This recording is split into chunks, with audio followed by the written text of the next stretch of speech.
Hello বন্ধুরা, আমি তোমাদের জন্য কিছু ভার্বের পাস্ট ও পাস্ট পার্টিসিপেল ফর্ম তৈরি করেছি। এগুলো আমি বিশেষ করে 4, 5, 6 ও আরও ছোটো বড়ো ক্লাসের সবার জন্যই তৈরি করেছি। সবাই এগুলো পড়ো, এগুলো ইম্পর্ট্যান্ট।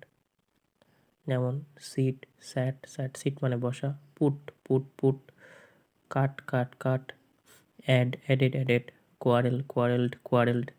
এখানে এর আগে ডবল এল হলো কারণ তোমরা সকলেই জানো যে এলটা কনসোনেন্ট আর ইটা ভাওয়েল, তাই যখন পাস্ট টেন্সে ই আসছে তাই এলটা ডবল হয়ে গেল ওখানে, ঠিক আছে?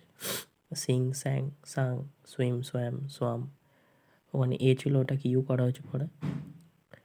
রিড, বেকড, ব্লো মানে আঘাত করা বা বয়ে যাওয়া কিছু, কীরকম।